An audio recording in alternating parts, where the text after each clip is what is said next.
Shri Siddhanta Saraswati Vijayate Gauriya Goshtipati Bande Guru Pada Dandam Bhakta Binda Samanitam Sri Chaitanya Prabhum Bande Nityananda Sahoditam Sri Nandanandanang Bande Radhika Charanodayam Gopijano Samayuktam Bindavanam Manohar Ancha Kalpataruvasya Kipa Sindhu Bhavasya Patitanang Pavanebhyo Vaishnavibhyo Namo Namaha Mukhaṁ Karoti Vācālaṁ Pangum Langhayatagirim Yat Kipatamahang Bande Paramanandamadhavam Vrindavai Tulsidev Vai Piya Vai Keshavasya Krishna Bhakti Pade Devi Sattvatvai Namo Namaha Narayana Namaskritta Naram Chaiva Narottama Deving Saraswati Vyasam Tato Jayo Mudire Sankirtane Krishna Kathopadesha Gauriya Patrasya Prakasane Cha Sadhanurakta Guru Bhakti Yukta Bhakti Pramodaksha Jagod Varun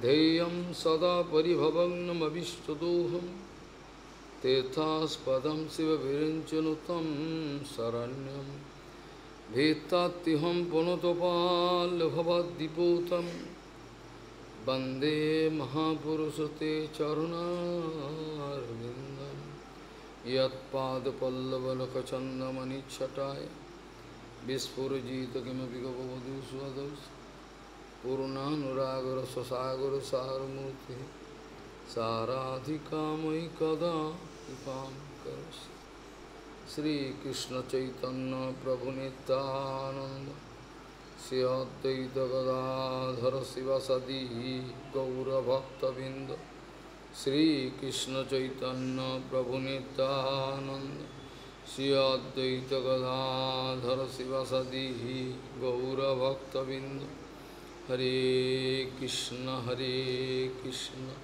Krishna Krishna Hare Hare Hare Ram Ram Ram Hare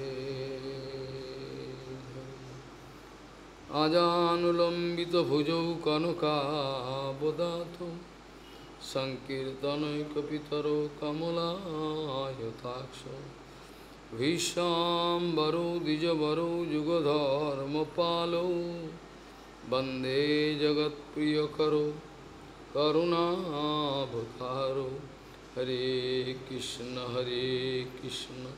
Krishna Krishna Hare Hare Hare Ram Ram Ram Hare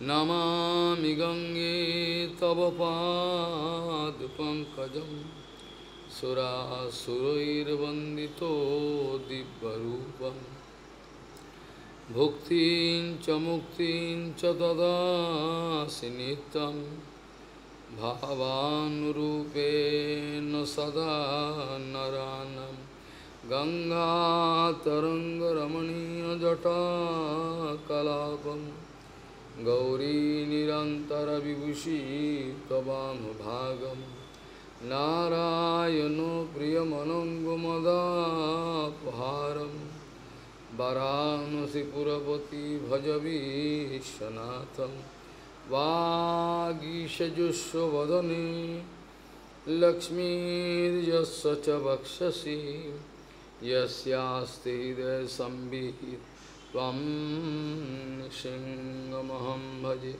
Hare Krishna Krishna Krishna Hare Hare Hare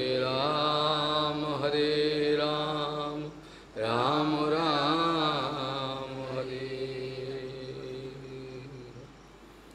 Balavan Adaru Yashona Sadguru Padambuye শ্রুতৈরপি তস্য সৎশাস্ত্রৈর Krishna ভক্তি ন জায়তে। বলবান আদরো যশুন সাদ গুরু পদাম্বুজে শ্রুতৈরপি তস্য সৎশাস্ত্রৈর কৃষ্ণ ভক্তি ন জায়তে। গুরুরনুগ্রহেণৈব পুমান পূর্ণ প্রশান্ত। গুরুরনুগ্রহেণৈব পুমান পূর্ণ প্রশান্ত। গৌড়ীয় গোষ্ঠীপতি শ্রীশিল ভক্তি সিদ্ধান্ত সরস্বতী গোস্বামী প্রভুপাদ পরমহংস জগদ্গুরু জানিয়েছেন, তর্কপন্থা থেকে গুরুতত্ত্ব অন্তর্ধান করেন। গুরুতত্ত্ব অন্তর্ধান করে আমার সম্মুখে একটা রক্তমাংসের মানুষকে উপস্থিত করে দেন, আমাকে বুঝিয়ে দেন তুই শ্রেষ্ঠ, গুরু বলে কেউ নেই। গৌড়ীয় গোষ্ঠীপতি শ্রীশিল ভক্তি সিদ্ধান্ত সরস্বতী গোস্বামী প্রভুপাদ পরমহংস জগদ্গুরু জানিয়েছেন, তর্কপন্থা থেকে গুরুতত্ত্ব অন্তর্ধান করেন, থাকেন না। আর আমার সামনে একটা বোকা লোক দাঁড়িয়ে থাকে, রক্ত মাংসের একটা বৃদ্ধ বা যে কেউ, এরকম ধরনের মহামায়া একটা ব্যবস্থা করে দেন। প্রভুপাদ বলছেন, গুরুপাদ পদ্ম পরমহংস আচার্য ছিল গৌরকিশোর দাস বাবাজি মহারাজ একদিন আমাকে চিৎকার করে বলছেন, আমার প্রভু আপনি সময় নষ্ট করবেন না, আপনি সময় নষ্ট করবেন, এরা কেউ শুনবে না, এরা বাস্তবিক কেউ গ্রহণ করবে না, সময় নষ্ট করবেন না, গোমস্তা দিয়ে করিয়ে নিন, কাগজপত্রের কাজগুলো গোমস্তাকে দিয়ে করিয়ে নিন, এরা কেউ নেবে না, কপট, সব কপট। এইভাবে ছিল গৌরকিশোর দাস বাবাজি মহারাজ একদিন প্রভুপাদকে বলছেন, আমার প্রভু আমি জানি আপনি কতটা মঙ্গল করতে চাইছেন, কিন্তু কিছু লাভ নেই, এরা নেবে না কেউ, এরা কপট। এইভাবে প্রভুপাদকে বললেন ছিল গৌরকিশোর দাস বাবাজি মহারাজ। ছিল প্রভুপাদ জানাচ্ছেন, যখন প্রথমবারের জন্য শিল ভক্তিবিনোদ ঠাকুরের আদেশে আমি গুরুচরণের দর্শন করতে যখন যাই, চেষ্টা করি, তার সম্মুখে পৌঁছাবার সঙ্গে সঙ্গে তিনি প্রমাণ করে দিলেন যে আমার মতো তুচ্ছ, আমার মতো অপদার্থ আর কেউ নেই, আমার যে কোনো মূল্যই নাই, এই কথাটা তিনি আচরণের মাধ্যমে প্রমাণ করে দিলেন। তো কোনো মূল্যই নাই, যেগুলোকে আমি এতদিন বহু মূল্য দান করেছিলাম, আমার উচ্চকুলে আবির্ভাব হয়েছে, আমি প্রচুর পরিমাণে বিদ্যা লাভ করেছি, অবয়বগত সৌন্দর্যও আছে, জন্ম ঐশ্বর্য সুতোষী সম্পূর্ণ কমপ্লিট আমার মধ্যে আছে। না জানি গুরুপাদ পদ্ম কত হাততালি দেবেন, আমাকে আদর করে রাখবেন, এসো তুমিই তো মূল্যবান, তুমি না হলে আমার জীবনের কি মূল্য আছে। এইভাবে গুরুপাদ পদ্ম প্রথম দর্শনের সঙ্গে সঙ্গে আমাকে প্রমাণ করে দিলেন, তোমার মতো অপদার্থ, তোমার মতো বোকা, তোমার মতো অভিমানী, তার কোনো মূল্যই নাই। প্রভুপাদ বলছেন, গুরুচরণের দিকে যখন দৃষ্টি দিলাম, তখন তার চরণের নখরাবিন্দু থেকে যে জ্যোতি নির্গত হলো, আমার চোখ কিছুক্ষণের জন্য ঝলসে গেল, আমি তাকাতে পারছি না। গুরুপাদ পদ্ম তার চরণের নখরাবিন্দু থেকে যে জ্যোতি নির্গত হচ্ছে, তার দিকে তাকিয়ে আমি সহ্য করতে পারছি না। পরে বুঝলাম তিনি প্রথমেই আমাকে আমার অভিমানের মাথায় লাথি মারতে চেয়েছিলেন। প্রভুপাদ বলছেন, প্রথম দর্শনে তিনি আমার মস্তকে এক পদাঘাত করলেন, করে প্রমাণ করে দিলেন, তোর যেগুলো আছে, তোমার যা কিছু আছে, এর কোনো মূল্য নাই, এগুলো ফেলে দাও, এগুলো কোনো মূল্য নাই। ভগবত ভজনের রাজ্যে আমার বিরাট পাণ্ডিত্যেরও দরকার নাই, ভগবত ভজনের রাজ্যে আমার উঁচিকুলে জন্মগ্রহণেরও কোনো উপযোগিতা সেরকম আছে বলে মনে হয় না। আমার অবয়বগত সৌন্দর্যও যদি না থাকে তাতেও কিছু যায় আসে না। খালি একটা জিনিস দরকার হয়, তাকে অন্তর থেকে চাওয়া, ভালোবাসা। যিনি সবসময় রয়েছেন তাকে আমরা দেখতে পাই না, আর দেখতে পাবই বা কী করে? বিষয় ধুলাতে যার মলিন হয়ে রয়েছে চক্ষু হৃদয়, তার দর্শন তো সম্ভব হবে না। প্রপাতকে বেশ কিছু কপট ভক্ত জিজ্ঞাসা করছেন, প্রপাত, আমরা ভগবত দর্শন কী করে করব? কী করে আমাদের ভগবত দর্শন হবে? যেন ভগবত দর্শন না হলে উনি একেবারে মরে যাবেন, এত ভগবানের দরকার পড়ে গেছে।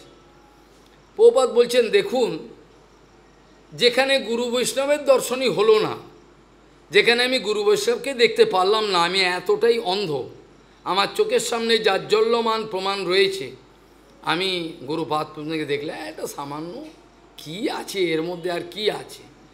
প্রপাত বলছেন, যেখানে আমি আমার গুরু বৈষ্ণব দর্শনই সম্পন্ন হলো না, সেখানে ভগবত দর্শনের কথা, কি কথা আমি বলবো? ভগবত দর্শন তো অনেক দূরের ব্যাপার, আগে তো গুরু বৈষ্ণব দর্শন হবে, তার চরণে নিষ্কপটে আমার আত্মনিবেদন হবে। যে শ্লোক দিয়ে শুরু করেছিলাম ভগবানের ইচ্ছায়, তিনি গৌরাঙ্গের দ্বিতীয় কলেবর শ্রীনিবাস আচার্য, শ্রীবাস আচার্য নয়, শ্রীনিবাস আচার্য,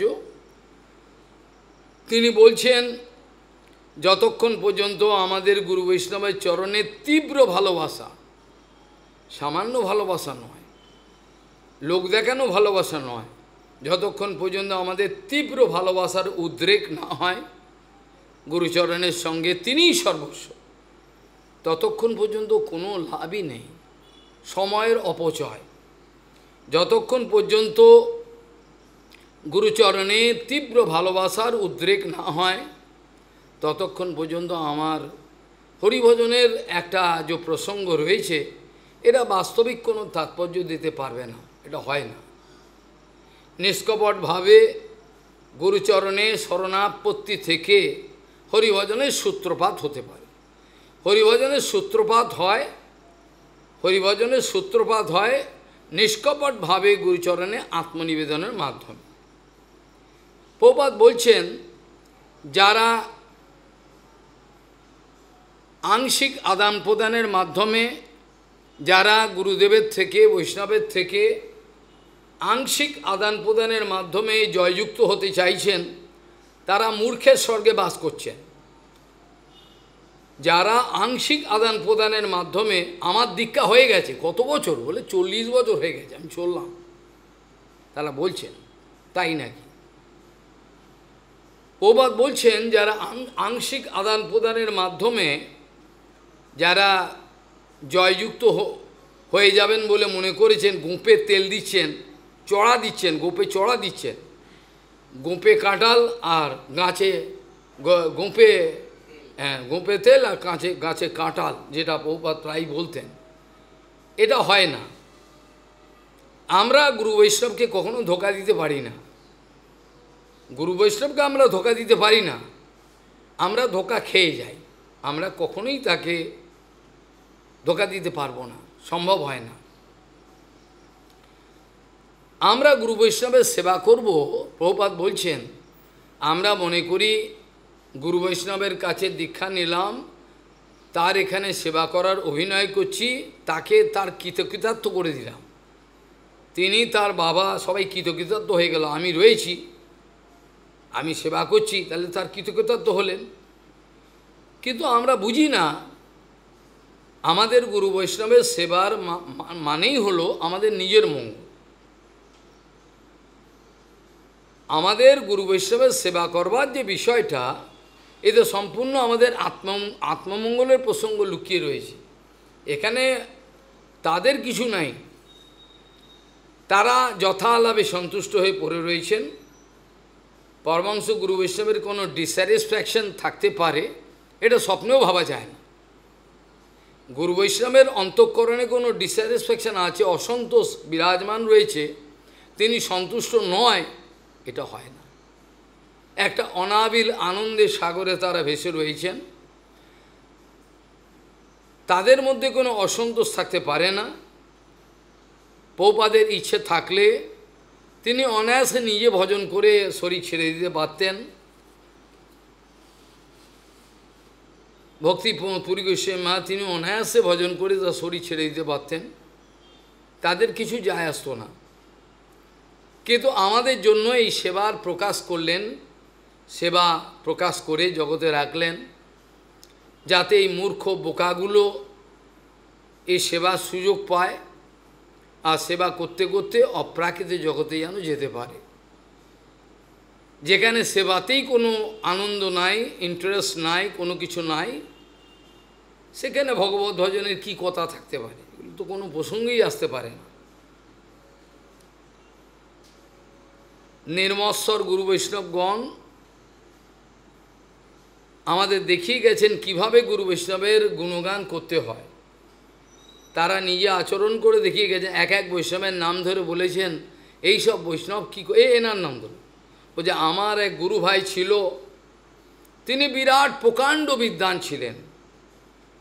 তিনি দিনরাত জেগে রাত্রিবেলা কিভাবে তিনি অনুবাদগুলো করতেন জার্মান ভাষায়, সারা রাত জেগে। আহা, আমাদের শেখা উচিত, এইভাবে বলছেন পরম পূজ্য মাধব গোস্বামী মহারাজ। তার মহিমা কীর্তন, তিনি তার কনিষ্ঠ গুরু ভাতা, তিনি বলছেন, তুমি আজকে পরম পূজ্য মাধব গোস্বামী মহারাজের আবির্ভাব তিথি, যাও, শিগগিরই যাও। আমি মা যাও না, আগে যাও, ওখানে কথা শুরু হয়ে যাবে, কথা শুনতে হবে।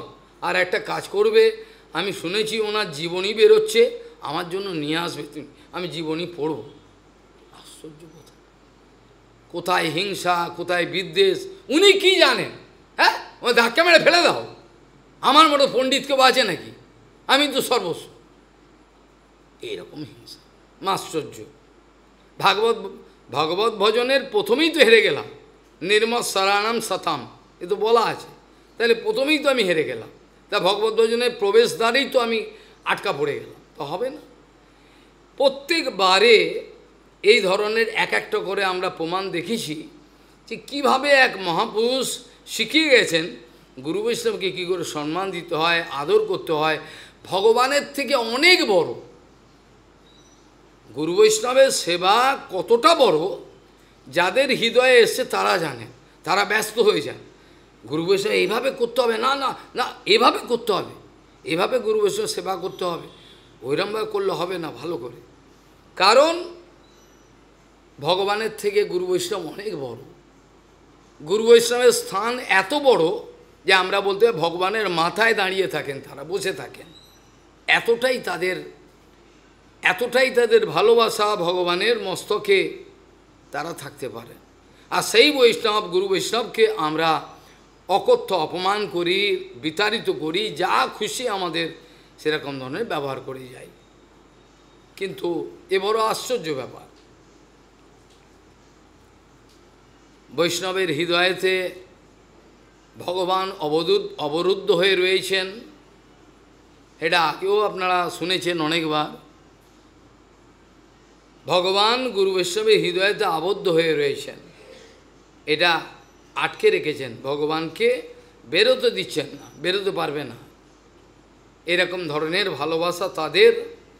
ভগবান অহম ভক্ত পরাধীনী হি অস্বতন্ত্র ইবদিজ, যে তত্ত্বটাকে বলা হয় সরাট পুরুষ, যে তত্ত্বটাকে বলা হয় সরাট পুরুষ, তার তিনি কাউর অধীন নন, তিনি কাউর অধীন বস্তু নন, তার অধীন অনন্ত ব্রহ্মাণ্ড। কিন্তু আজ তিনি বলছেন অহম ভক্ত পরাধীন, আমি ভক্তের পরাধীন আর তার অধীন। সে আমাকে যখন যে মহাপ্রভু তার জীবন, তার প্রকট লীলাতে কতবার বলেছেন, তুমি আমাকে যেখানে বিক্রি করো আমি সেখানেই বিক্রি হয়ে যাই, আমি তোমার সর্বথায়। বাসু ঘোষকে বলছেন, একে বলছেন, কতবার বলেছেন, যেখানে আমাকে বিক্রি করবে সেখানেই বিক্রি হয়ে যায়। এই ধরনের কথাগুলো শুনতে পাওয়া যায়। যে গুরুপাদ পদ্মের আবির্ভাবের কথা এই পোড়ামুখে বলতে বসেছি, আমার লজ্জা হওয়া উচিত, যে তাকে আমার গুরুপাদ পদ্ম বলে সম্ভাষণ করারও অধিকার আমার নাই। কতটা আমার জীবনে স্যাক্রিফাইস আছে, আমি আমার জীবনে কতটা আত্মবলিদান করেছি, কতটা পরিমাণে নিজেকে দিতে পেরেছি যে আমার গুরুদেব বলবার সাহস আমার হয়ে গেল। আমি কি করেছি তার জন্য? আমি তার জন্য কি কিছু করেছি? প্রাণ দিয়েছি? আমি তার জন্য কিছু করেছি? খালি দীক্ষাটা নিয়েছি, অভিনয় করেছি লোকের কাছে প্রতিষ্ঠা নেওয়ার জন্য আমি অমুক মহাপুরুষের। বাস্তবিক পক্ষে তো আমি কোনো কিছু করি নাই। কাজে আমার গুরুপাদ পদের আবির্ভাব তিথি এই কথা বলবারও অধিকার আমার নাই। তবুও লজ্জা, তিনি আমাকে এরকম একটা পরিচয় দেওয়ার ব্যবস্থা করিয়ে দিয়েছেন, তাই এই কথা বলতে হয়, এছাড়া আর কোনো। গুরুপাদ পদ্মের পুষ্পাঞ্জলি ব্যাস পূজায় যেভাবে আমি পুষ্পাঞ্জলি দিতে চাই, ঠিক এভাবে গুরুপাদ পদ্মের পুষ্পাঞ্জলি হয় না। আমরা ভাবি কিছু মিষ্টি নিয়ে এলাম, পকেটে টাকা আছে, কিছু টাকা পয়সা নিয়ে এলাম, দিয়ে দেবো, মালা দিয়ে দিলাম, পুষ্পাঞ্জলি হয়ে যাবে। কিন্তু পুষ্পাঞ্জলি তো ওভাবে হয় না। প্রভুপাদ বলছেন, এক সৎশিষ্যের হৃদয়েতে অনুক্ষণ গুরু পূজার উৎসব চলছে, অনুৎসব আরতি চলছে। গুরুপাদ পদ্মের আরতি আজকে হবে, আজকে কিছু ফুল কিনে নিয়ে এসেছি বাজার থেকে, এরকম না। গুরু পূজার বিষয় এরকম কিছু নয়। তার পূজা নিত্য অনুগত শিষ্যের হৃদয়েতে অনুক্ষণ এই গুরু পূজার উৎসব চলতে থাকে। আজকে আপনারা মনে করছেন আজকেই বোধহয় উৎসব, তা নয়। আজকে তো উৎসব বটেই, কিন্তু বাস্তবিক এই তার আবির্ভাবের আনন্দ উৎসব হৃদয়তে সর্বদাই চলছে।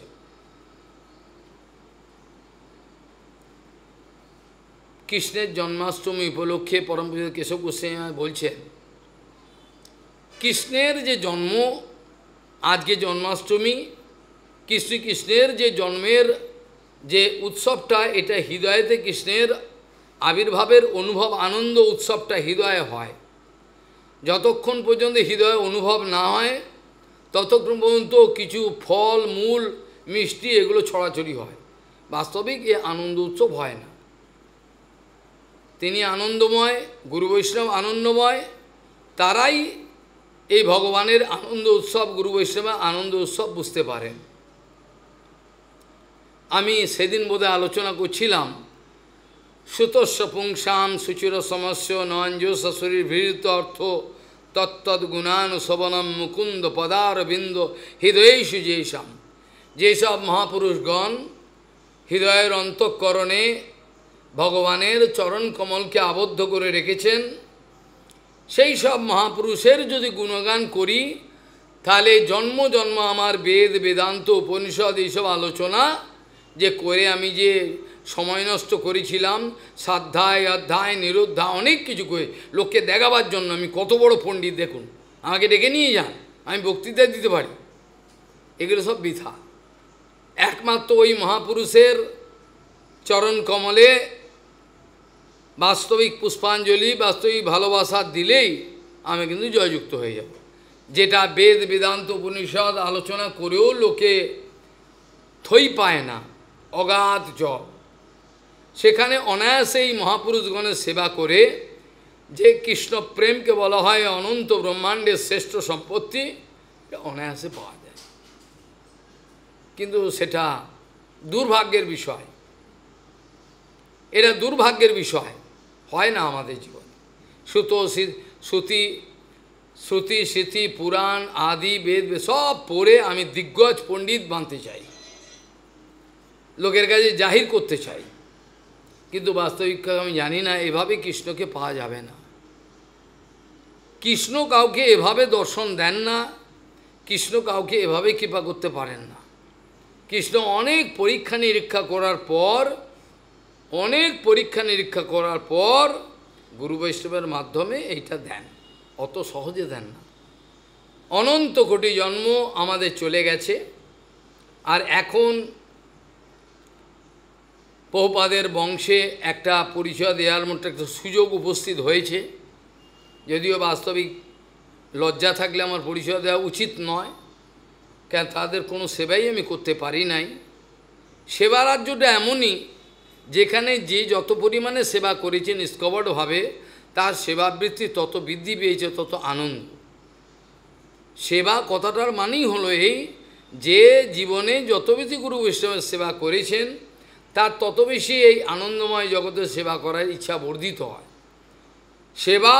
সেবাবৃত্তি আরও বাড়িয়ে দেবে, সেবাবৃত্তিটা সেবা করলে আরও বাড়িয়ে দেবে, আর নামেতে বিশাল রুচি হবে। পরম পূজ্যপাদ শ্রীধর গোস্বামী মহারাজের কাছে কিছু নবীন ভক্ত 20, 22, 25 তারা গিয়ে অভিযোগ করছেন যে গুরুপাদ পদ্ম বলেন যে আমাদের 1 লক্ষ নাম কখন করব বলুন, সারাদিন সেবা, এ তো কিছু করতে পারছি না। তখন তিনি বলতেন, দেখো, হেসে বলতেন, আমরা নাম করি কী জন্য না সেবা অধিকার লাভ করব।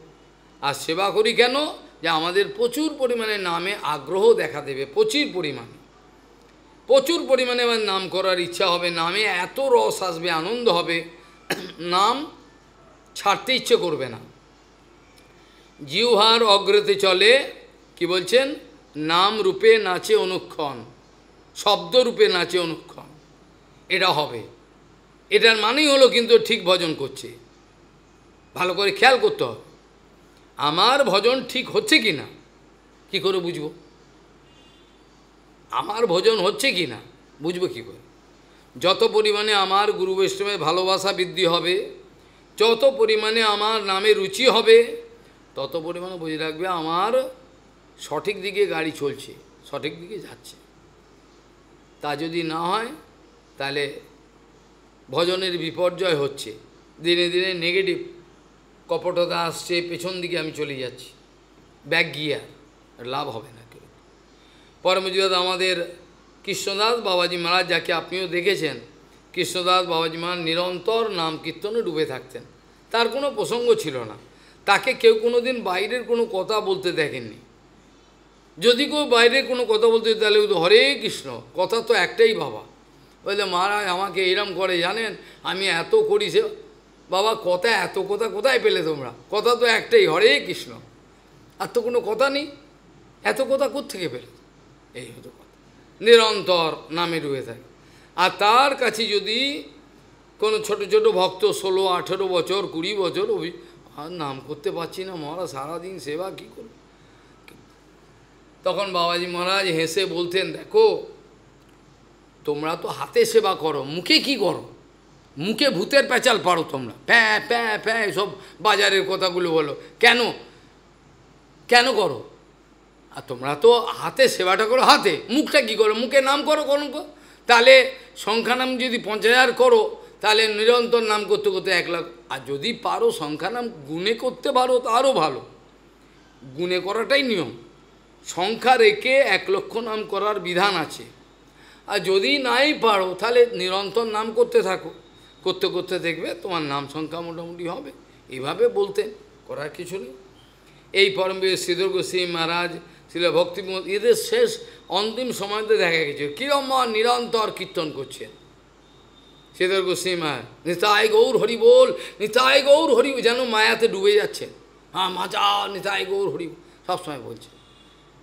আর কবে নিতাই যাদের করুণা হইবে, ভক্তিবিনোদ পুরী গোস্বামী গলা কাঁপছে, আর কবে নিতাই চাঁদের করুণ বলে যাচ্ছেন, কীর্তন করে যাচ্ছেন। কি ধরনের আশ্চর্য!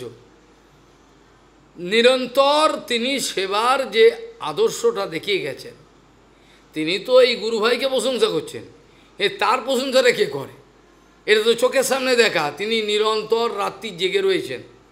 যখনই লেখার চাপ হচ্ছে, প্রকাশ করতে হবে, এই লেখার মুখবন্ধ, এই লেখার সম্পাদকীয়, ওই ম্যাগাজিনে তাড়াতাড়ি করে 1-2 আর্টিকেল দিত, সমস্ত নিরন্তর রাত জেগে। যেসব প্রাচীন ভক্তরা এগুলো উদাহরণ দেখেছেন, তারা আমাকে নিয়ে বলেছেন, তখন তো আমি ছিলাম না, পরে এসছি। তিনি বলছেন নিরন্তর তিনি নাম করছেন, লিখছেন। আর কোনো ব্রহ্মচারী হয়তো রাত্রিবেলা 1টা বাজে একটু বাথরুমে গেল, করে আবার শোবে, দরজা ফাঁক করে, মহারাজ এখনও শোননি, বিশ্রাম করেন, এই শোবো বাবা, শোবো বলে ও চলে গেল। আবার একজন রাত্রি 3টে 2:30 বাজে, তখন বলে মা এখনো শোননি, এই বাবা সব দাঁড়াও। এইভাবে নিরন্তর কৃষ্ণদাস বাবাজি মহারাজকে শুতে কেউ দেখেনি, সব গুরুভাই শুয়ে পড়তো, ঘাপটি মেরে থাকতেন, উঠে বসে বসে নাম করতেন। 84 কোষ পরিক্রমা করছেন, নিরন্তর মৃদঙ্গবাদন করে সারাক্ষণ পুরো রাস্তাটা কত কিলোমিটার চলেছেন। কি খেয়েছেন তিনি, কত ভিটামিন আর প্রোটিন খেয়েছেন, তাকে জিজ্ঞাসা করলে বোঝা যেত। নিরন্তর করে যাচ্ছে, কি করে সম্ভব? এটা আমাদের আশ্চর্য লাগে, কিন্তু গুরু বৈষ্ণবের পক্ষে সম্ভব। নিরন্তর ওই বসে নমান সমানে নাম করে যাচ্ছেন, আরতির ঘণ্টা বাজলো, তারপর গেলেন আরতি দর্শন কীর্তন করবেন। নিরন্তর এরা সেবার আদর্শ দেখিয়ে গেছেন। এরা খালি দুদিনের জন্য নয়, নিরন্তর দেখিয়ে গেছেন যে সেবাতে যদি আনন্দ কি আছে। গুরুপাদ পদ্মের থেকে দীক্ষা লাভ করা, এগুলোর মানেটা কি? গুরুপাদ পদ্মের কৃপা লাভ করার মানে হলো তার মধ্যে যে সেবার যে আনন্দটা, সেটা আমাকে আমার মধ্যে প্রসারিত করবেন। তার যে সেবার আনন্দটা তিনি পাচ্ছেন, সেই সেবার আনন্দটা তিনি আমার মধ্যে প্রসারিত করে দেবেন, আমিও সেই আনন্দে বেশি যাব।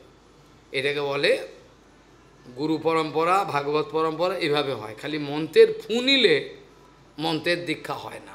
অনেকে মনে করেন মন্ত্র তো আমি নিয়েছি, মন্ত্রের দীক্ষা হয় না। সেরকম অন্তঃকরণ চাই নিষ্কপটভাবে, তারা অবশ্যই দেবেন। তারা দেওয়ার জন্যই বসে রয়েছেন। আমি কপট বলে আমি পাই না, আমি তো কপট। তা তো দেওয়ার জন্য বসেছে, কে আছে তার দেওয়ার জন্য বসে রয়েছেন, যে তাকে গোপন আমি দিয়ে দেবো, কিন্তু নেওয়ার কোনো লোক নেই। নিরন্তর নেওয়ার কোনো, যে বৈষ্ণব নিজে এত জ্যেষ্ঠ শ্রেষ্ঠ হয়েও সমস্ত বৈষ্ণবের আবির্ভাবে তিরোভাবে আনন্দময় হরিকথা পরিবেশন করতেন। পরম পূজ্য শ্রীধর গোস্বামী মহারাজ অসুস্থ রয়েছেন, তখন পরম পূজ্য মাধব গোস্বামী মহারাজ চলে গেছেন জগৎ থেকে, 78 না 79-এ গেছেন।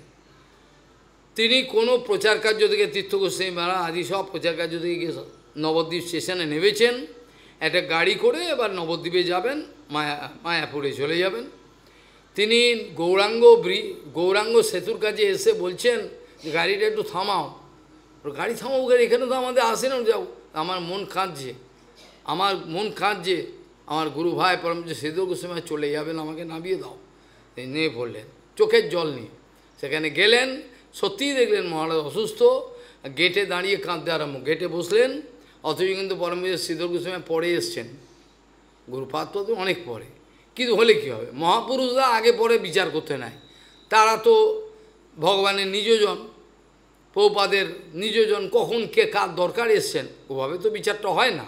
তিনি বাচ্চার মতো কাঁদছেন গেটে, এই মহারাজ ভেতরে চৌকাটে বসে কাঁদছেন, মহারাজ আমাদের ছেড়ে চলে যাবেন আপনি, এরকমভাবে কাঁদছেন, যাবেন না, এরকমভাবে কাঁদছেন।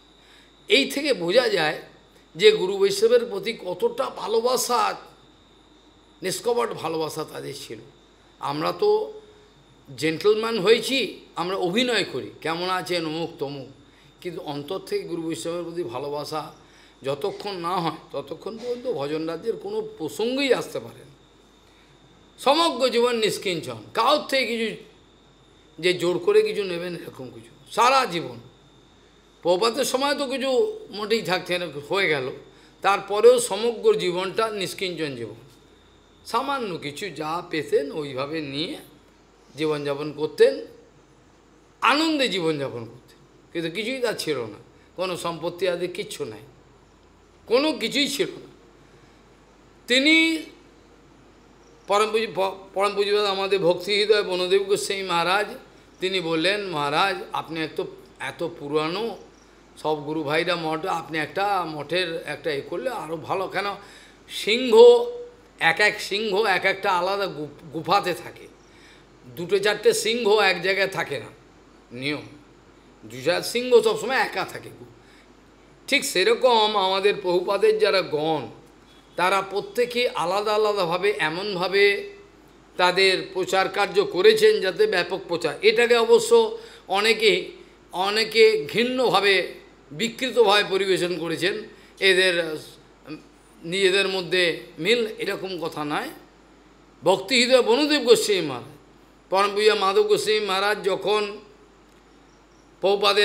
পৌপাদের ওই মন্দির উদ্বোধন করলেন, বনগোস্বামী মহারাজ গিয়ে চোখের জল ফেলছেন।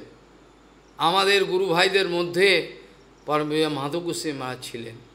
আহা, এই গুরু ভাই চোখের জল ফেলছে, কাঁদছেন হাওয়া করে, তিনি চলে গেলেন।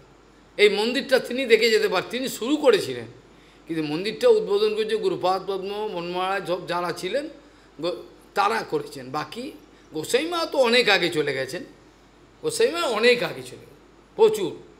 তো এইভাবে দেখা যায় যে গুরু বৈষ্ণবের প্রতি তাদের কতটা ভালোবাসা ছিল, সমগ্র জীবন নিষ্কিঞ্চন। তো তার ইচ্ছাতে তিনি বর্ধমানের রাজাকে বলে কালনার অনন্ত বাসুদেব মন্দির একটা ব্যবস্থা করে, পড়ে রয়েছে মন্দির, পয়সা দিয়ে সেবা পুজো চলায়, মন্দিরটা ওনার নামে দান করে দিলেন। বর্ধমানের রাজা উনি বললেন একে দান করে দিলেন, কিন্তু জঙ্গল কি করে পরিষ্কার করে, চারিদিকে সাপ, ঠাকুর মন্দিরে সাপ ঢুকে থাকে, পরিষ্কার হতে পয়সা লাগবে, কোথা থেকে করবে পয়সা? এইভাবে নিজে ওই মাদুকুরি ভিক্ষা করতেন, প্রত্যেকটা দ্বারে দ্বারে মাদুকুরি ভিক্ষা, কেউ 1 টাকা 2 টাকা 50 এইভাবে দিতেন তাকে। মোটা টাকা তিনি কোনো দিনই আশা করতেন না গাঁও থেকে। একবার তো একাদশীর দিনেতে মাথা ঘুরে পড়ে গেলেন, এতক্ষণ উপবাস রয়েছেন, পড়ে গেলেন সিঁড়িতে, এইরকম অবস্থা। এই করে তিনি সমগ্র জীবন যতদিন বেঁচে ছিলেন, শেষ নিঃশ্বাস পর্যন্ত তিনি যে নিষ্কিঞ্চন ছিলেন এটা সবাই জানে। যখন তার 87 বছরের আবির্ভাব তিথিতে তিনি অসুস্থ লীলা করছেন, তখন সমস্ত বড় বড় বৈষ্ণবরা এসছেন মায়াপুরে। তিনি নিচে নামতে পারছেন না, ডাক্তার নিষেধ করেছেন আপনি নিচে যাবেন না। অবস্থা নামবেই বা কী করে, ধরেই তো নামবেন, আর কোলে করে নামবেন। তো তাকে তিনি চোখের জল ফেলছেন। বৈষ্ণবরা সব কী করলেন, সন্তগুরু সব উপরে গেছেন তার দর্শনের জন্য। তো তিনি চোখের জল ফেলে বলছেন, আমার কপাল বড় মন্দ, বুঝলেন, আজকের এই তিথিতে আপনাদের গিয়ে চরণ বন্দনা করব, পুজো করব, সেই সুযোগ আমাকে আর ভগবান দিল না। কপাল খারাপ আমার, আজকে আমি নিচে গিয়ে আপনাদের আরতি পুজো করব, এটা আমার সুযোগ আর হলো না, কতটাই কপাল খারাপ। এইভাবে প্রতি মুহূর্তে দেখা গেছে তার দৈন্য, যে দৈন্যটাকে কোনোদিন কেউ নকল করতে পারবে না। এরকম দৈন্য, বাস্তবিক দৈন্য যদি হয় কাউ, ভগবান তো ছুটে চলে আসবে। নিষ্কপট দৈন্য, একবারে দৈন্য, নিজে যে কিছু নয়, আমি যে একটা আমাকে গন্তির মধ্যে আসে না, আমি প্রভুপাদের গণের মধ্যে হচ্ছে নিকৃষ্ট কিছুই, কী করলাম। অথচ তিনি প্রভুপাদের ইচ্ছাতে সম্পাদকের কাজ করেছেন, দেখেছ, সমস্ত গৌড়ীয় আদি সজ্জন্তোষণী নদিয়া প্রকাশ, কিন্তু তিনি এভাবে নিজেকে ঘৃণা করতেন না, আমার কিছুই হলো না, কিছুই না, সারাটা জীবন এইভাবে করে গেলেন তিনি, শেষ সময় পর্যন্ত করে গেলেন এইভাবে। পরবর্তীকালে যদিও তার ইচ্ছা ছিল না কোনো মঠ মন্দির করা, যদিও তার কোনো ইচ্ছে ছিল না মঠ মন্দির করার, কোনো ইচ্ছে ছিল না মঠ মন্দির করবো কি, মঠ মন্দির যে করব সমস্ত অন্নবিলাস থাকবে লোকের, আর তারা তো ওই মন্দির নিয়ে মারামারি করবে, অন্নবিলাস থাকবে, অন্নবিলাস সাথও নেই জগতে, খুঁজে বার করা খুবই মুশকিল যে একটা অন্নবিলাস শূন্য লোক রয়েছে। তো দেখো ওরা মারামারি করবে, লাভটা কী হয়? তো দেখলাম কত হলো, তাই না? মন্দিরে আশা করো না, ভজন করো, নাম সংকীর্তন দিন রাত, না ভজন, আমার একটা মন্দির করো তাহলে শীতল গোস্বামী মাহাতায় দেখো একটা মন্দির কোলদ্বীপে হয়েছে, অপরাধ ভঞ্জর, এইটা নিয়েই থাকো, আর কিছু না, আমি মন্দির করবো দমদমে, এখানে করো তাহলে। তিনি বারবার নিষেধ করছে, কিছু করতে যেও না, সামলাতে পারবে না। সামলানো মানে কতটা ভজন বল থাকলে পরে তাহলে এই যে সঙ্গটাকে একটা মোয়ার মতো ধরে রাখা যায়, তারপরেও কলি ছাড়ে না, এরপরেও কলি ছাড়তে চায় না, ঢুকে দেয়, অমঙ্গল ঢুকিয়ে দেবে, মারামারি ঢুকিয়ে দেবে, বুদ্ধি ভেদ করে দেবে, এত চেষ্টা করে যে এতটা ভজন বল রয়েছে, ভজন বলে সমস্ত চলছে আরামে, তার সত্ত্বেও কলিকে ওখানে কলি প্রবেশ কলি প্রবেশ হয়ে ভেদবুদ্ধি করবে, মারামারি করবে, নাশ করে দেবে সব। কলির ইচ্ছা নাই যে এগুলো করুক। সারাটা জীবন নিষ্কিঞ্চনভাবে জীবনযাপন করলেন। কত যে তার আর্টিকেল লেখা গুনে শেষ করতে পারবে, কেউ গুনতে পারবে না। কত তার যে আর্টিকেল তিনি লিখেছেন গুনে শেষ করা যাবে না, এত অগণিত। পর্বে মাধব গোস্বামী মহারাজ ডাকলেন যে গুরু ভাই, আপনি কালনাতে এখানে আপনি মন্দির পেয়েছেন, ভালো কথা, কিন্তু আপনাকে তো প্রভুপাদ বাণী সেবা দিয়েছিল যে যদি দয়া করে আসেন একসঙ্গে আমরা বাণী সেবা। তো তার ডাকেতে ভালোবাসেন থেকে তার ডাকেতে চলে গেলেন, মন্দিরের দায়িত্ব দিয়ে গেলেন অন্য কাউকে, গিয়ে চলে গেলেন। সেখানে 36 বছর পরমবিহারী মাধব গোস্বামী মহারাজের ওখানে, কেন প্রভুপাদের অত্যন্ত প্রিয়জন ছিলেন দুজনেই, তা মাধব গোস্বামী মহারাজ কথা ফেলতে পারলেন না। 36 বছর অনর্গল তার সঙ্গে ওখানে তিনি চলে গেলেন, তারপরও ছিলেন নিরন্তর এই বাণী সেবা করে যাচ্ছেন। বিভিন্ন গ্রন্থ আদি, কত গ্রন্থ আদি বাণী সেবা করে যাচ্ছেন নিরন্তর। এই করে তার বৃদ্ধ বয়স পর্যন্ত কলমটাকে ধরতে পারেন না, কলমটা ধরলে এরকম কাঁপে, কলমটা ধরলে এরকম কাঁপে, দেখেছেন তো?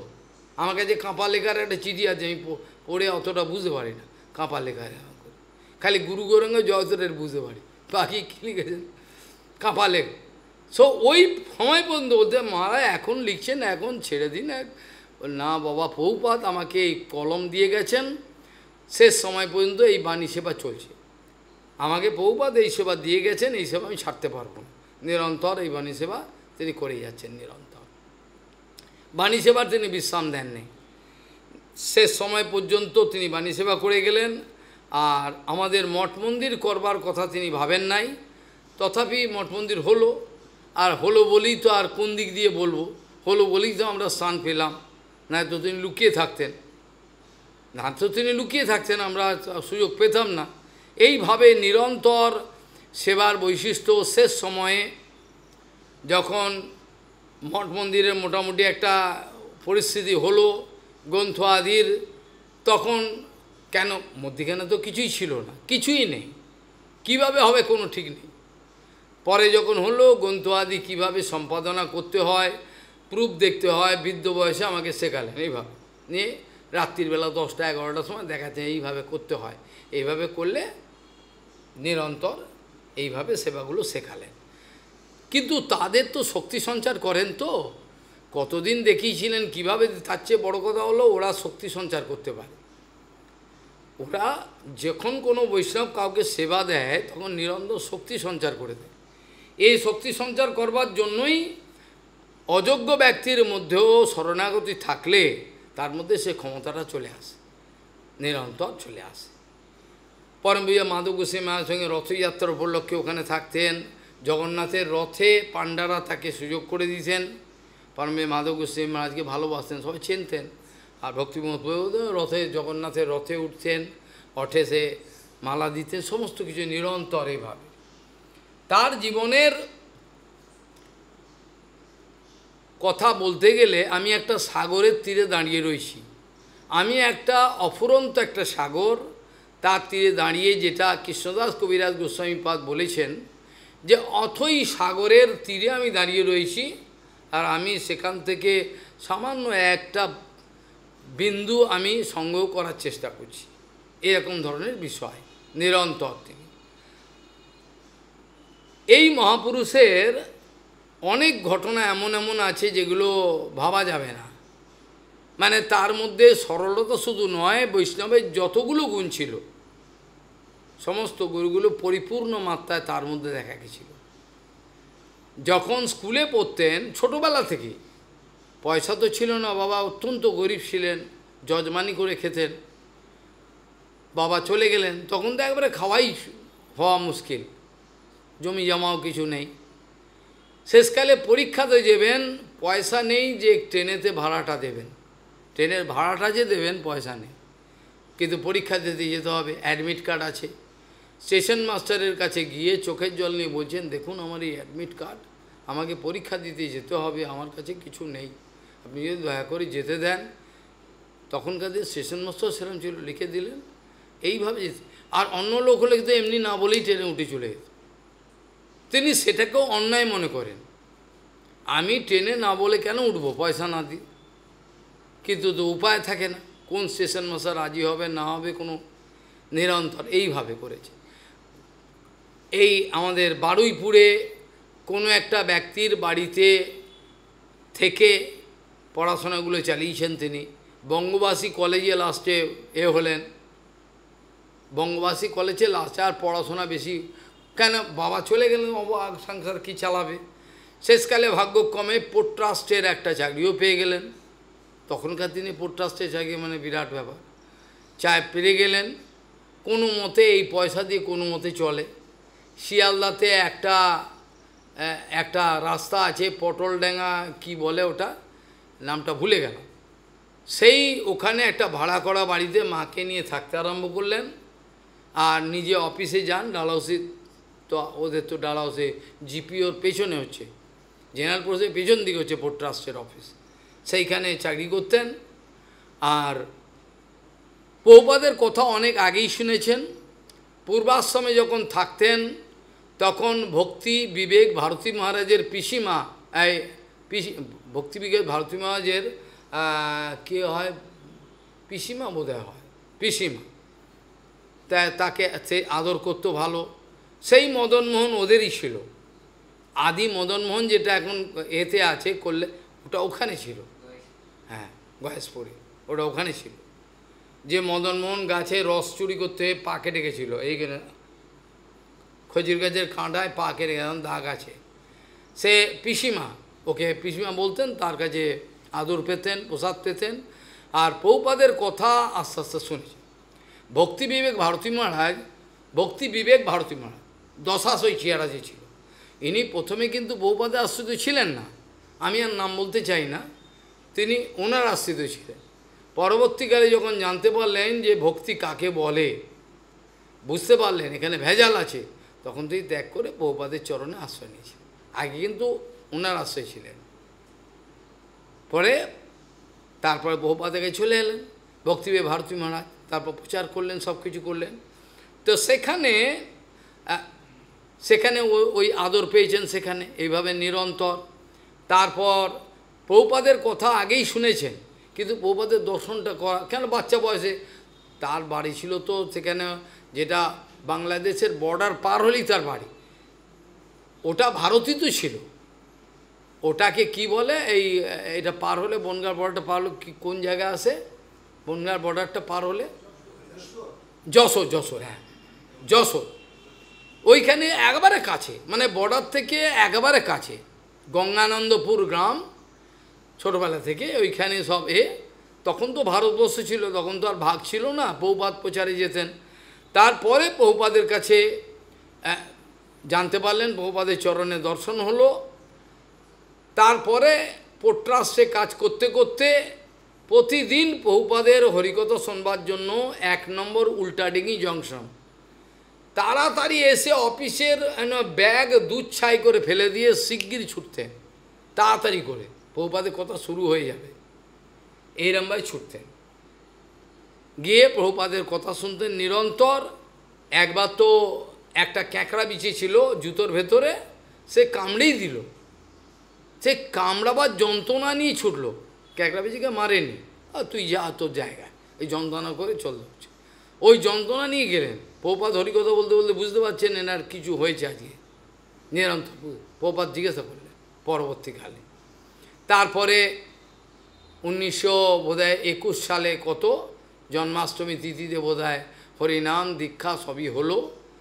আর দীক্ষার সময় প্রভুপাদ বললেন, মুচকি হেসে প্রভুপাদ বলছেন, আপনার নাম তো প্রমোদভূষণ, দেখুন জড়প্রমোদ তো ভূষণ হতে পারে না। প্রভুপাদ মজা করছেন, প্রভুপাদের মজাটা অন্যরকম, সে মজা তো সবাই বুঝবে না, এই রসিকতা করে বলছে, আপনার নাম তো প্রমোদভূষণ, কিন্তু জড়প্রমোদ তো ভূষণ হতে পারে না, সেই জন্য তাকে নামটা গড়িয়ে একটু লাগলেন। সে কী নাম দিলেন? প্রণবানন্দ নাম দিলেন। তারপরে সেই পত্রিকার দায়িত্ব দিলেন। আশ্চর্য ব্যাপার, প্রভুপাদের জীবনে দেখা গেছিল যে তিনি, কেউ যদি বলতো আমি পড়াশোনা করব, প্রভুপাদ সঙ্গে সঙ্গে বকতেন যে যখন জীবন চলে যাবে, আপনারা হরিভজনের জন্য এসছেন, এইসব অন্নবিলাস ছাড়ুন, শিগগিরই কখন চলে যাবেন জগতে ঠিক নেই। আবার কিছু ব্যক্তির জন্য, যেমন ভক্তিপ্রমোদ পুরী গোস্বামী, আরও কয়েকজনের জন্য তিনি একটা পণ্ডিত প্রফেসর রেখে দিয়েছিলেন, তাকে দিয়ে ন্যায়সুধা, মানে মাধ্যাচার্যের যে ন্যায়সুধা, ওটা পড়াতেন। কি কারণ কে জানে, একজনকে বকছেন, আরেকজনকে আবার মাস্টার রেখে দিচ্ছে। এদের জীবন চরিত্র বোঝা মুশকিল, কাকে দিয়ে কি সেবা করবেন বোঝেন। প্রভুপাদের জীবনে এইটি বৈশিষ্ট্য, যাকে দিয়ে যেই সেবা করবেন মনে করবেন, ওই সেবা করা। দেখেন পরম পূজ্য যাযাবর গোস্বামী মহারাজ, একবার প্রভুপাদ বলছেন, সেটা যাযাবর মহারাজকে বলবে আজকে ওখানে ধর্মসভা আছে কলকাতায়, ওখানে গিয়ে হরিকথা বলতে হবে গৌরীমঠে বল। যাযাবর মহারাজ শুনে তো কেঁদেই আসছে, আমি কি বলবো, আমি কিছু জানি না সেরকম। তো প্রভুপাদের কাছে খবর গেল, যাযাবর মহারাজ কাঁদছেন, চোখে শেষ সন্ন্যাস, প্রভুপাদের কিন্তু শেষ সন্ন্যাস হওয়ার কথা ছিল ভক্তিপ্রমোদ পুরী গোস্বামী মহারাজ, কিন্তু উনি হলেন, তার কিছুদিন পর ওনাকে দেবেন, কিন্তু প্রভুপাদ চলে গেলেন। কিন্তু স্বপ্নে এসে মন্ত্রটা দিলেন, কথাটা তো মিথ্যে হতে পারে না। ভুবনেশ্বরের মঠেতে, ভুবনেশ্বর না কটকের মঠেতে, তা সবাই সামনে বলছেন প্রণবানন্দকে এখন সন্ন্যাস দেওয়া উচিত, কিন্তু ও তো মায়ের প্রতি একটু ভালোবাসা বেশি, কি করা যায়, দেবেন সন্ন্যাস, মাকে একটু ভালোবাসতেন বেশি। তো যাই হোক, এখন এটা স্থির করে ফেলেছেন, এবার সন্ন্যাস দেবেন। কিন্তু ওই পুরী থেকে কটক ভুবনেশ্বর হয়ে আস্তে আস্তে এখানে এসে অসুস্থ লীলা শুরু করলেন, আর মন্ত্র দেওয়া তো এমন অসুস্থ লীলা শুরু করলেন। সেই অসুস্থ লীলাতে এই প্রণবানন্দ ব্রহ্মচারী আর পরমানন্দ ব্রহ্মচারী, যিনি প্রভুপাদের কাছে ছোটো বয়স থেকে ছিলেন, এই দুজনের সেবা করতে আরম্ভ করলেন। দুজনে 12 ঘন্টা ইনি, 12 ঘন্টা উনি, 12 ঘন্টা উনি আর 12 ঘন্টা উনি নিরন্তর সেবা করতেন। একটা মুহূর্তের প্রভুপাদ কী হয় কখন, রাত্রিবেলা সেবা ছিল, এনার সেবা ছিল রাত্রিবেলা, কার? প্রণবানন্দ ব্রহ্মচারী। আর দিনের বেলা সকাল 6টা থেকে সন্ধ্যে 6টা ছিল ওনার পরমানন্দ প্রভু। যখন সকালবেলা ভোরবেলা 6টার সময় অক্সিজেনের ফানেল, ওষুধপত্র কী দেওয়া হয়েছে সব বুঝিয়ে দিয়ে পরমানন্দ প্রভুকে উনি চলে আসছেন, আর পাটা যেন পাথরের মতো ভারী হয়ে গেছে, চলছে না। খালি ভাবছেন যে প্রভুপাদ যদি চলে যায় তাহলে তো অন্ধকার হয়ে যাবে চারিদিকে, কী কর। বলতে বলতে পরমানন্দ প্রভু চিৎকার, প্রণবানন্দ প্রভু শিগগিরই এসো। প্রভুপাদ বলতে চলে গেলেন। ভোরবেলা তখন 5:30, 5টা কত হবে, প্রভুপাদ সমস্ত জগৎ যেন ভেঙে পড়ল। প্রভুপাদ চলে গেলেন, তারা তো ওইখানেই মূর্ছা গেলেন, পরমানন্দ গুরুপাদ তো ওইখানেই পড়ে গেলেন মূর্ছা। আর এইরকম ধরনের অবস্থা। শেষকালে গুরুপাদ তো বলছেন, ওই গৌরীয় মিশনের যতগুলো ঘড়ি ছিল, যতগুলো ওয়াল ক্লক, যত যার কাছে যত ঘড়ি ছিল, সমস্ত ঘড়িগুলো একটা জায়গায় আটকে রয়েছে। যখন প্রভুপাদ দেহ ছাড়লেন, ওই জায়গায় ঘড়িটা আটকে গেল। প্রত্যেকে, যেখানে মঠে যত ঘড়ি ছিল, যে ঘরে, প্রত্যেকটা ঘড়ি ওই প্রভুপাদ যখন দেহ রাখলেন, ওই জায়গায় আটকে গেল, আর ঘড়ি চলছে না। আর একটা সৌভাগ্যময় বিষয়, এই সারা জীবনই এই মহাপুরুষ সেবা করেছেন। প্রভুপাদ বললেই চোখে জল আসত, মানে প্রভুপাদ কথাটা বলতার সঙ্গে সঙ্গে চোখে জল আসত, বা বলতে পারতেন না। বৃদ্ধ বয়সে এক বিদেশি এসছেন, এসে বলছেন তিনি যদি আমাদেরকে প্রভুপাদের সম্বন্ধে বলেন, আমরা রেকর্ড করবো। আমরা কিছু গুরুপাদে বলা হলো, মহারাজ এসছে, ওরা জানতে চায় কিছু প্রভুপাদ।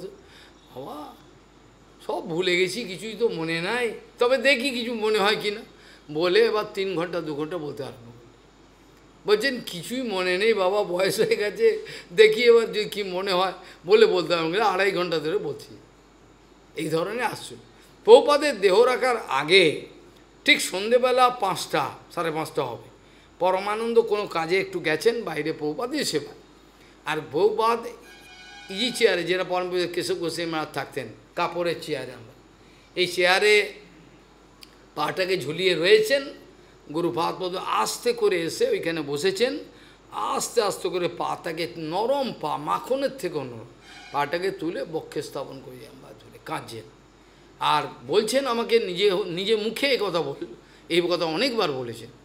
বলছে প্রভুপাদ সেই সময় হঠাৎ চোখটাকে চাইলেন, তার সৃষ্টি ছাড়া মনে হচ্ছে কোনো মানুষের চাহনি নয়, এমনভাবে আমার দিকে তাকালেন, থেকে স্নেহেতে আমাকে এত স্নেহেতে বললেন, কে? ও প্রণবানন্দ। এই যে ভাষাটা আমি বলতে পারবো না বাবা, তার যে বাক্যটা আমার ভেতরে যেন এখনও পর্যন্ত আমার প্রতিধ্বনি হচ্ছে, কীরকম স্নেহের বাক্য। আর আমার দিকে এমনভাবে তাকালেন যেন মানে কতটা করুণা বর্ষণ যাকে বলে। পা দুটোকে যে ধরেছেন, তো এটাতে যে তিনি রেগে গেছেন এটা নয়, আনন্দ বক্ষে ওই পাটা ধরলেন।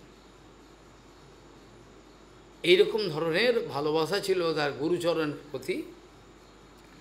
শেষ সময় পর্যন্ত তিনি সব নিরন্তর এইভাবে করলেন। তারপর আস্তে আস্তে একটা করে মঠ, আর গোপীনাথ বিগ্রহ তার পূর্বেই ছিল।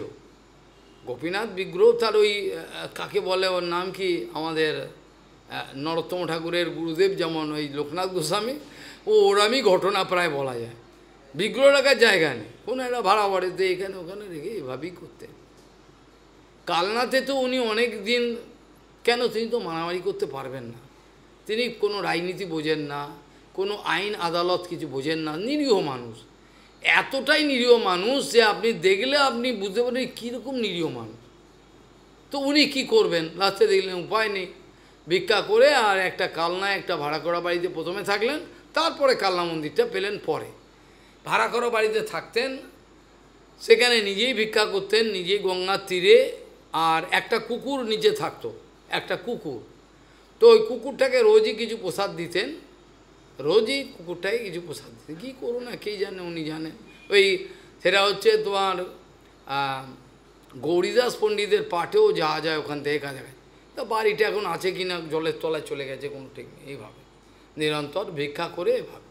আর উৎসবাদির মধ্যে 1958 সালে অত কিছুই নেই, উৎসব করলে এখন মন্দির করেছেন, রাধা অষ্টমীর দিনেতে তিনি করলেন সব কিছু, কিন্তু উৎসব কি, পয়সা তো লাগবে, কিন্তু তার কোনো, আমাদের ভারতী মহারাজ রান্না করবেন উৎসবে, আর রান্না যে করবেন, মহারাজ নাম করছেন বসে, আর পরের দিন প্রচুর লোককে নেমন্তন্ন করা হয়ে গেছে, কত লোক আসবেন, বাজার কিছুই নেই, চাল ডাল তেল নুন সবজি কিছুই নেই, অথচ উনি উৎসব করবেন।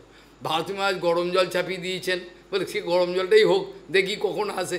বেলা হয়ে যাচ্ছে, গিয়ে মহারাজের ভজন কুটিরে গেলে, মহারাজ এ কী বাবা, এখনও তো কিছুই হলো না, কিন্তু কখন রান্না করবো আমি?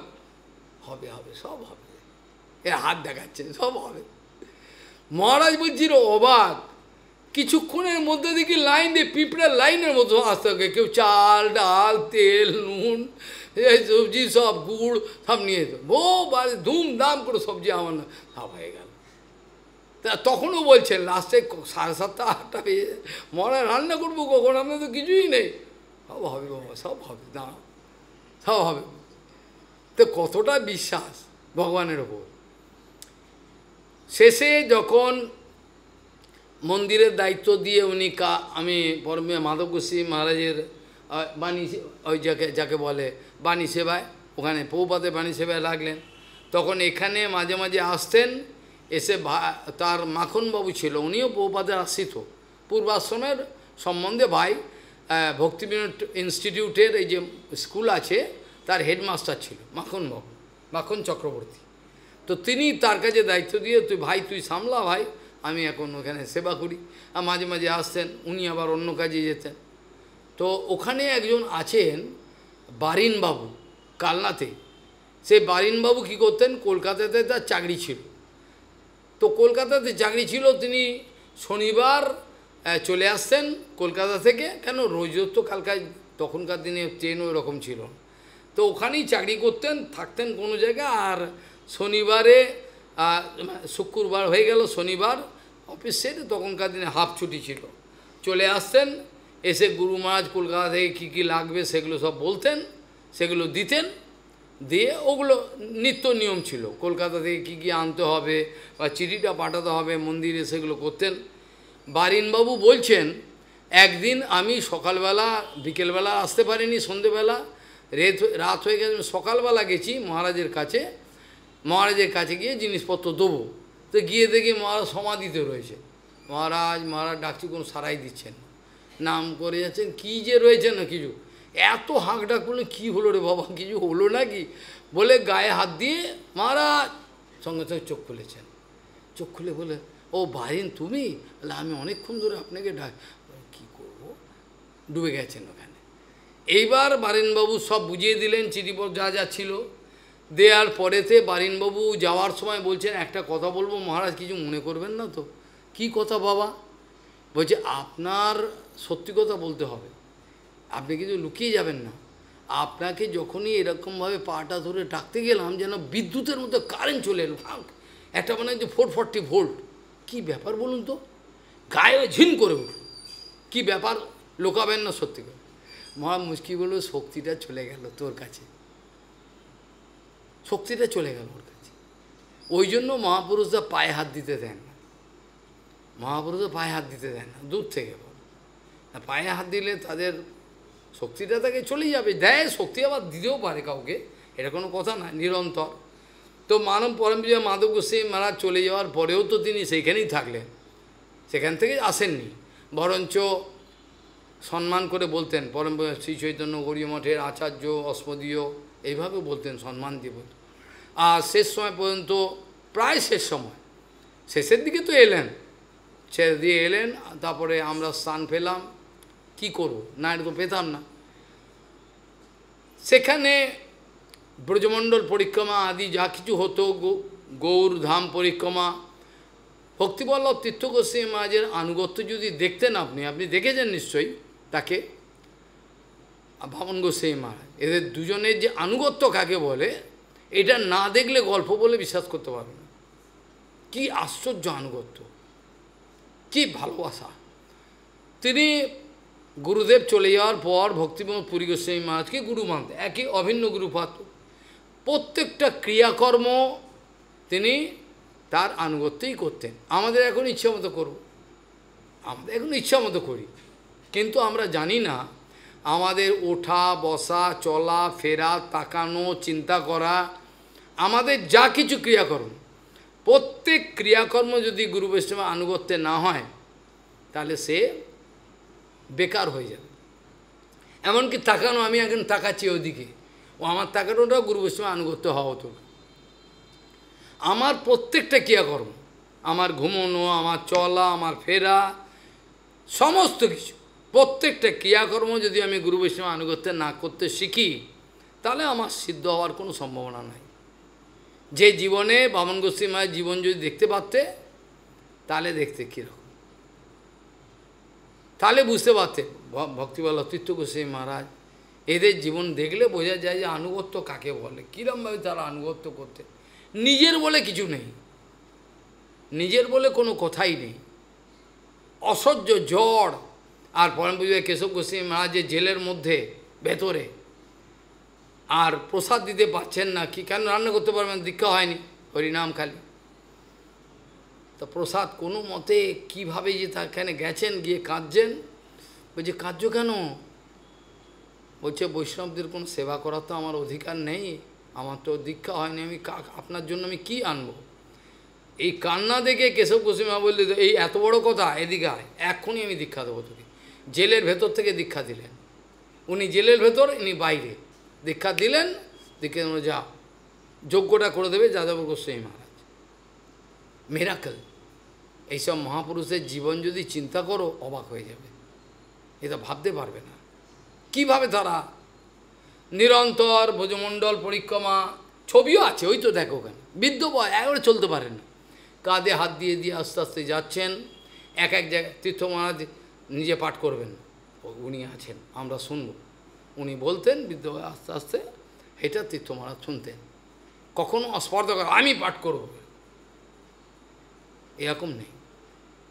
একটা ইঞ্চি যদি কেউ উঁচু আসন দিত, একটা ইঞ্চি, সঙ্গে সঙ্গে কী করতেন, উঁচু আসনটাকে সম্মান দেওয়ার জন্য হাতটাকে রাখতেন, রেখে নিচু জায়গায় বসতেন, যে উনি আমার থেকে বড় বড় বসে আসেন। এখনও সব কোনো ব্যাপার।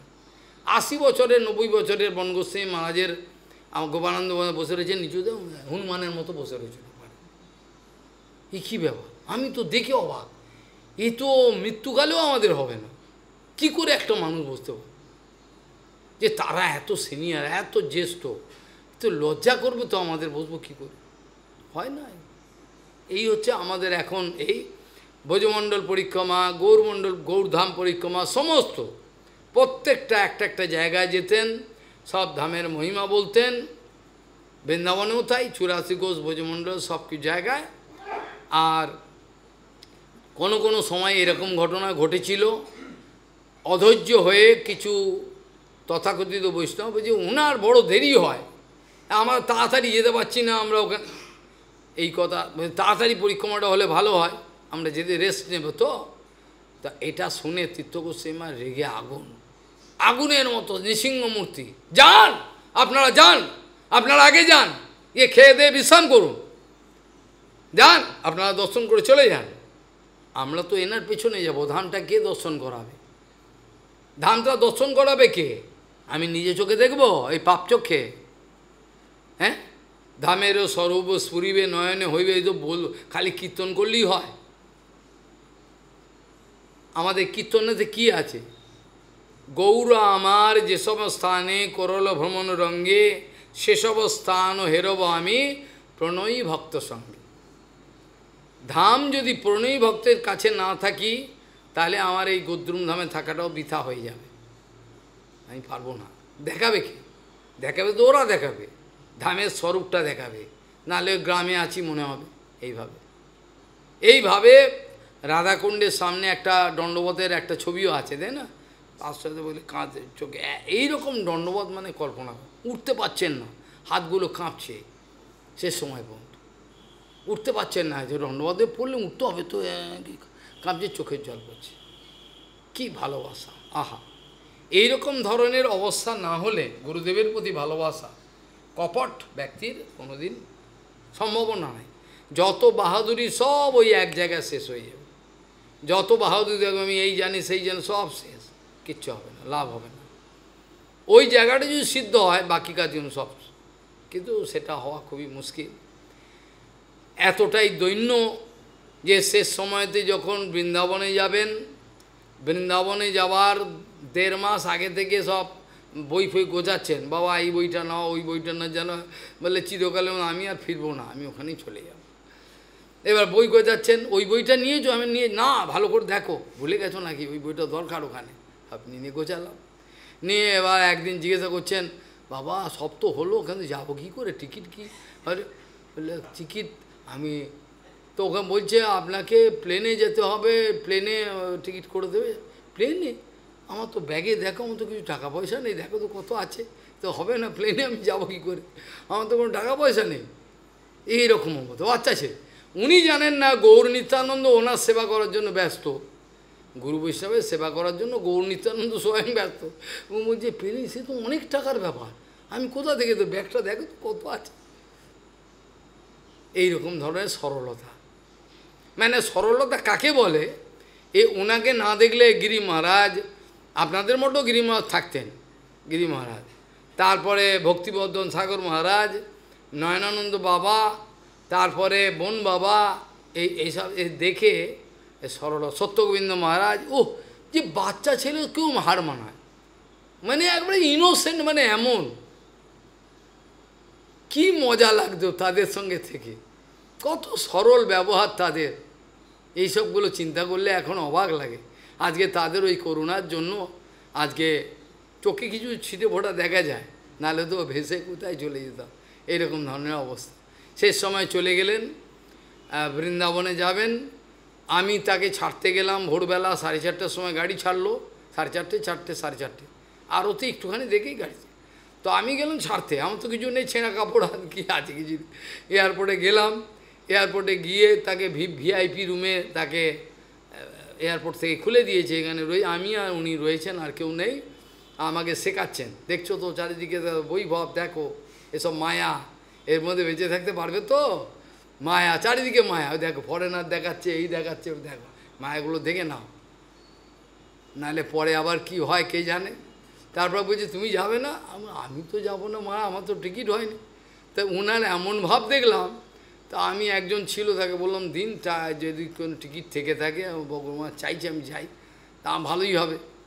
তো টিকিটটা ধার নিলাম, আমি পরে তাকে আবার দিয়ে দিয়েছি।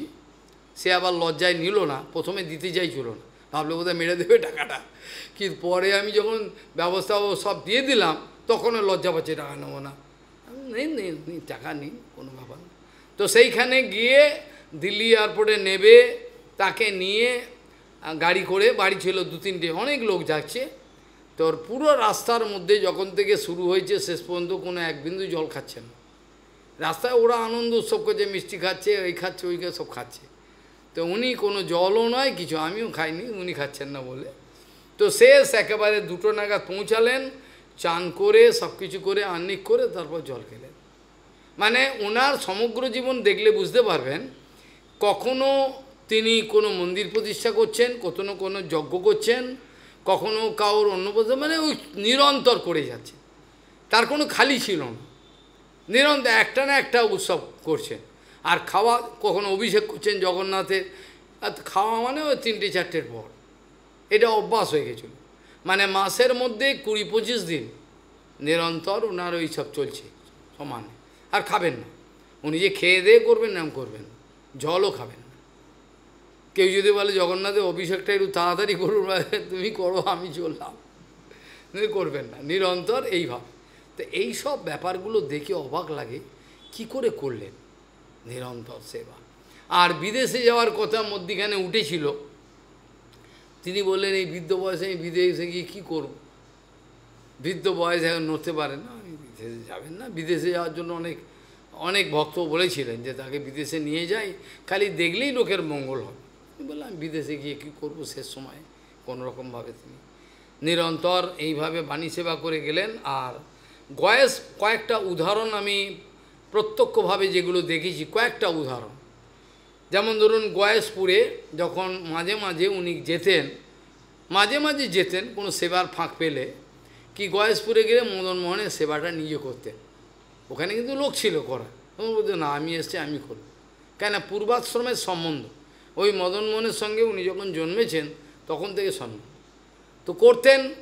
মদনমোহনের সেবা একবার কোথায় বোধহয় জানুয়ারি মাস হবে, কড়া ঠান্ডা পড়েছে, তিনি মদনমোহনের লেপচাপ শয়ন দেন, তো লেপচাপা না দিয়ে বেরিয়ে পড়েছেন, না দিয়ে বেরিয়ে পড়ে উনি এবার মন্দিরে শয়নার্থ করে বেরিয়ে পড়ে এবার তিনি নিজের ঘরে গেছেন। এবার নামফাম করে বিশ্রামের স্বপ্নে মদনমোহন হেসে বলছেন, ওনার জ্বর মনে হচ্ছে, জ্বর কিন্তু ছিল না, হঠাৎ ঠান্ডা লাগছে আর জ্বর হয়েছে, কাঁপছে। আর স্বপ্নে দেখছেন মদনমোহন বলছে আমাকে তো তুমি আমার গরম চাপাটা দাওনি, আমার ঠান্ডা লাগে।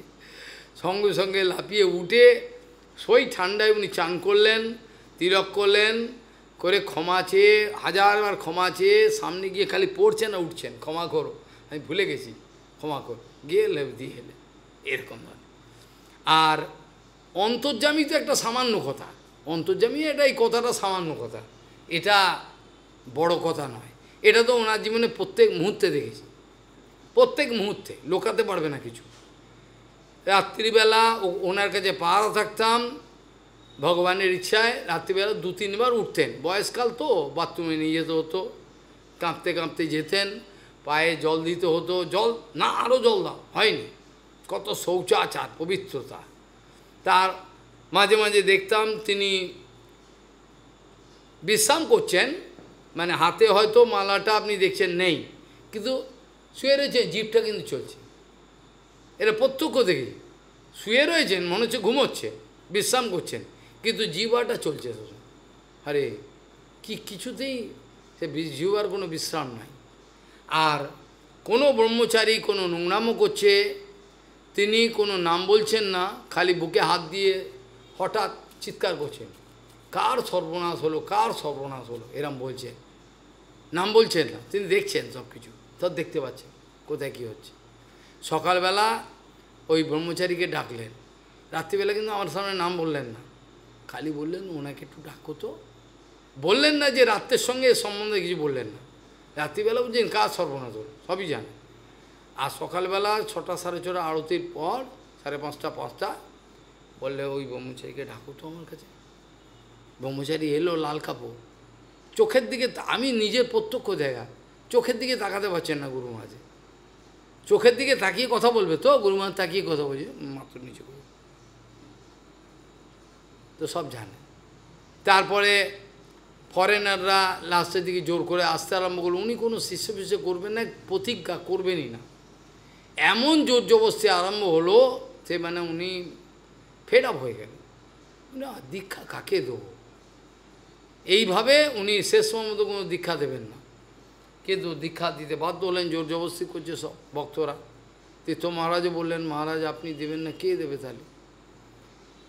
শেষে বিদেশিরাও আসতে আরম্ভ করল, উনি তো স্বপ্নেও ভাবেন না বিদেশি আসবে, বিদেশি আসতে আরম্ভ করলো। তাদের মধ্যে কেউ কেউ হরিনাম পেয়ে গেল, জোর করতে আরম্ভ করলেন, দিন এইভাবে হরিনাম হলো, দীক্ষা। তাদের 3টে না কটা গুরু পতন হয়েছে, তাদের জীবনে 2-3টে গুরু পতন হয়েছে, তারপর তারা গুরু মহারাজের কাছে এসছেন, এখন ফেলতে পারছেন না, কি করবেন। শেষে কি হলো, একবার গৌর পূর্ণিমার বোধহয় আগে পরে ভক্তরা চলে যাবে, সেই সময় আমার দায়িত্ব পড়লো, লাখখানেক টাকা আমাকে দিল ব্যাগে, বলে টিকিট কেটে আনতে হবে, দিল্লি যাবে ওরা, দিল্লি থেকে অনওয়ার্ড টিকিট তাদের আছে, দিল্লি পর্যন্ত যাবে। তাদের মধ্যে এমন এমন ভিআইপি ছিল যাদের কোনো মাথামুন্ডু নেই, কোনো সরকারের কাছে ভিসা চাইতে হয় না, মানে ওদের গ্রিন সিগন্যাল, গ্রিন কার্ড আছে, যখন যে দেশে ইচ্ছা হবে ঢুকে যাবে, ওদের গ্রিন কার্ড আছে, ওদের কোনো আমাদের ভিসা নেবো এসবের কোনো ব্যাপার নেই, খালি টিকিটটা কাটও চলে গেল দেশে, এরকম ধরনের লোক ছিল, নাম বলার দরকার নেই। উনি আমাকেও করতেন।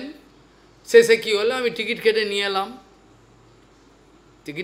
এলাম, চিত্তরঞ্জনে বিনুতে এয়ার ইন্ডিয়া, ওখান থেকে টিকিট কেটে নিয়ে এলাম, ভালো টিকিট। এবার টিকিটটা ওরা যেদিন বলছে, বিকেলবেলা না পেয়ে আমি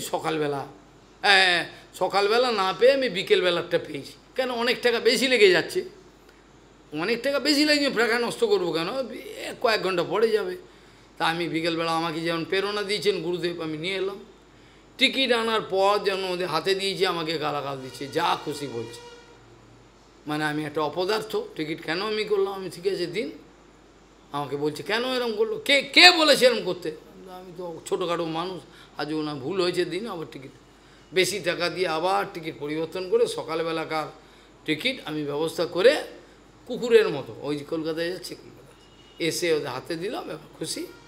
এবার সকালবেলাতে গুরু মহারাজের রাত্রে ছিলাম ওখানে ঘরে, সকালবেলা আন্নিক ফান্নিক করে এবার গুরু মহারাজকে চিৎকার করতে আরম্ভ হয়, কী যেন একটা হবে, আজকে কী যেন একটা হবে, বারবার বলছে কী হবে।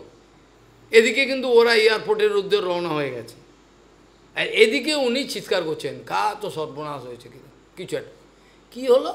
কিছুক্ষণ পরে ফোনে খবর এলো, মঠের ফোনেতে, যে অমুক আমেরিকান গাড়ি অ্যাক্সিডেন্ট হয়েছে কল্যাণী রোডে, ড্রাইভার স্পট ডেথ হয়েছে, আর যে আমাকে গালাগাল দিয়েছিল তাকে মরণকেও বাঁচাতে পারবে না, এই কথাটা ফোনে বললো।